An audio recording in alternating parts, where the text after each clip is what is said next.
this is Lilith, and today, just to change things a little bit, I thought I'd show myself in the video because usually you just see my hands. And so today for my Out and New video, I'm going to be using one particular stamp, and it's this one, this stamp set, which is called Golden Garden, and it has these really pretty flowers, really sketchy flowers, so they're not very detailed as maybe some of the other stamp sets you get at Out and New. And what I love about this one is you've got the outline, and then you've also got the background stamp, and so you can create your own little images. And at the back you've got some examples of how you can do this. Now what's really fun about this stamp set is that it's really sketchy, and you've got the idea of something that is really just roughly drawn, and I like that a lot.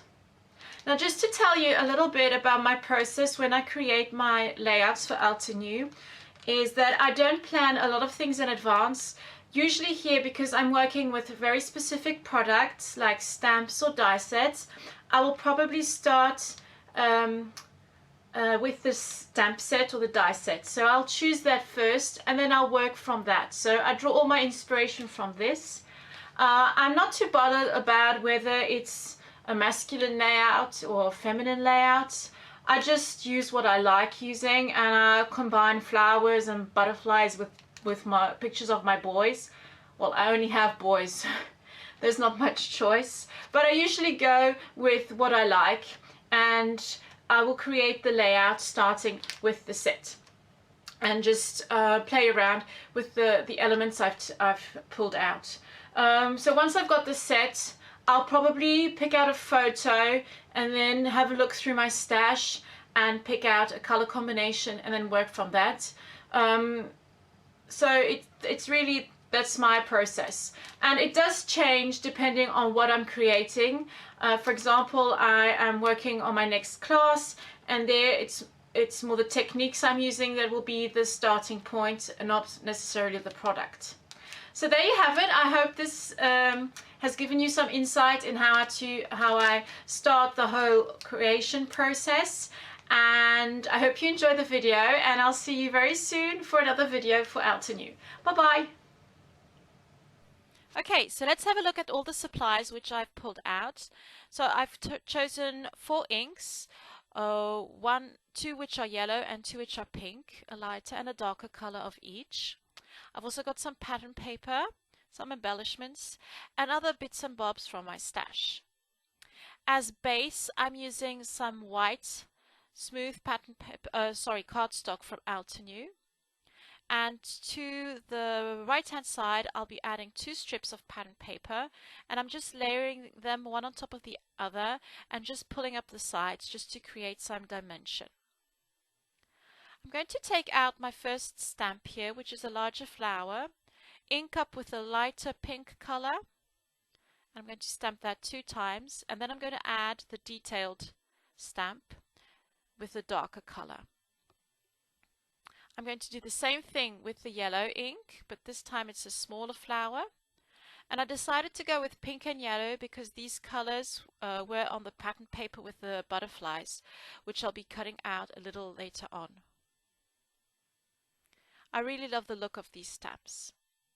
Here you can see that pattern paper, and I just picked out 3 butterflies and I'm just cutting them out. You could create something very similar using some Out and New stamps with butterflies, and you can just color them in with watercolor paint or maybe neo colors if you have those. Now I'm going to create the center part of the layout where my photo is going to be placed. And I'm just stapling these down, adding my photo and adhering the butterflies to the page as well. I'm going to add some splatters just to create a little bit more detail and flow. Just remember to cover your photo as well. And now I'm just going to do my title. Now this is a title from, I think, a Heidi Swap embellishment pack I had one time, and you just color them in with ink or mist, and it creates this fun effect. To finish off my title, I'm just going to cut up that little post-it note which I used to cover my photo when I was adding the ink splatters. I'm going to cut out 2 strips just to complete the title, which is "Remember your silly smile. And I'm just going to add that second part of the title using my handwriting. I'm going to pop on some foam dots and just place that to the right of the photo. Just to finish off everything, I'm going to add some acrylic paints. So I've taken some white paint and just watered it down with some water. I'm just going to add a couple of splatters. And once I've added the white paint, I'm just going to add a drop of really dark pink mist to create a lighter pink paint color. And there you have it, the layer is all finished. I hope you enjoyed this video for Altenew. If you've got any questions, just pop them in the comment section and I'll be more than happy to answer them. See you very soon. Thank you for watching. Bye bye.